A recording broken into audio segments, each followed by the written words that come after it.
Fala pessoal do canal, como é que vocês estão? Olha eu aqui de novo, Marcos Rosa, no canal NR13 Descomplicada. Bem, se você está aqui, você tem curtido e tem também gostado muito aí dos nossos conteúdos sobre a norma NR13. A norma NR13 é uma norma trabalhista, né, da Secretaria do Trabalho, que fiscaliza equipamentos como caldeiras e vasos de pressão. Hoje nós vamos falar sobre um assunto muito interessante. Será que todos os equipamentos que trabalham com pressão são enquadrados na NR13? Essa é uma pergunta interessante, né? Bem, existem alguns equipamentos que, mesmo trabalhando sobre pressão, não são enquadrados na NR13. E como que a gente descobre isso? Como que a gente avalia essa questão?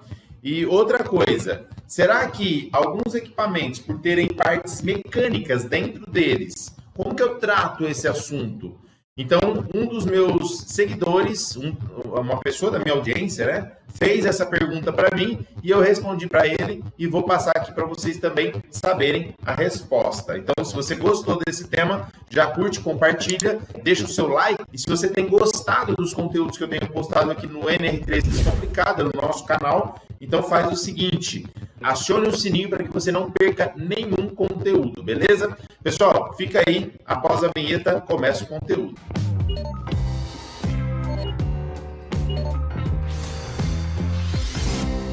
Vamos lá. Tem pergunta, Ney? Então, eu fiz a pergunta do separador a óleo, né, de compressores de parafuso, né? Que normalmente eu já discuti com alguns PHs, alguns acham que é pacote de máquina, porque faz parte lá do compressor, separa óleo do compressor, etc. Você já respondeu essa pergunta anteriormente. E eu tive até um diálogo com o pessoal da Atlas Copco com relação aos secadores de ar, pedi documentação, né? Pedi documentação para a Atlas Copco, eles chegaram aí no cliente onde eu trabalhava e levaram uma documentação dizendo que os secadores de ar não era vaso de pressão, que tinha componentes internos que giravam e etc. E que não, mas ele é feito, a carcaça dele é feita com o código ASME, né? Sim. Isso que eu acho muito estranho, porque não incluir, né, o secador de ar como equipamento NR13. Se a carcaça dele é feita pelo projeto ASME, só Sim. porque tem elementos internos que giram, ele é dispensado?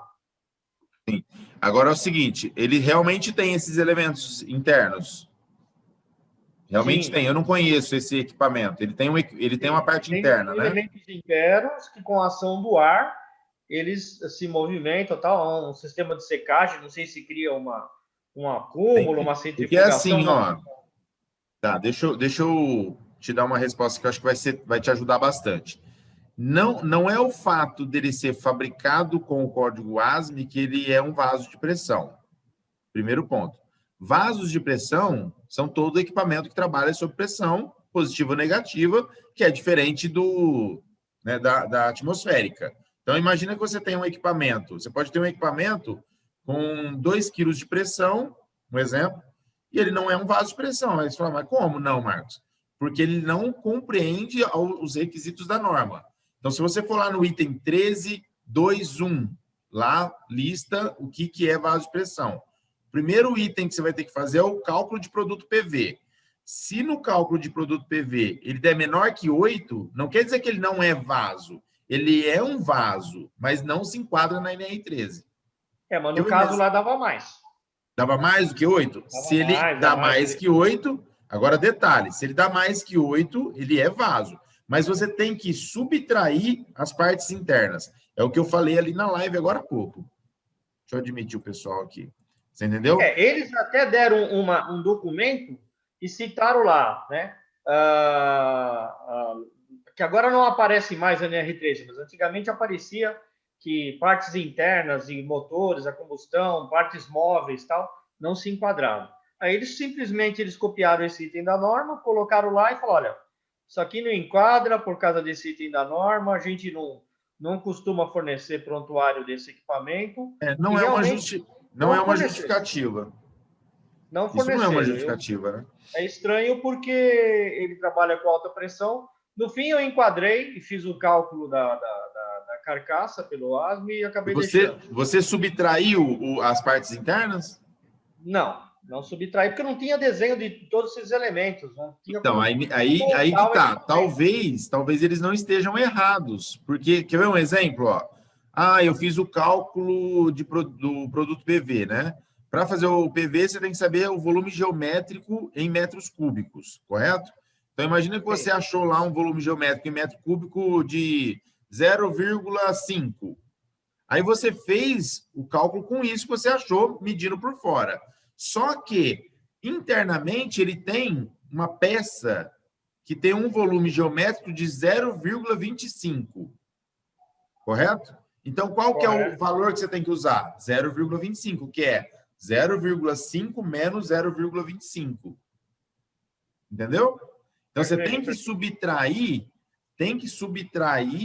para efeito de cálculo. E aí você vai chegar no valor. No curso de alta performance, por exemplo, eu dou esse exemplo, eu mostro lá um compressor de ar, né, que tem duas roscas, né, que é o compressor de rosca, né?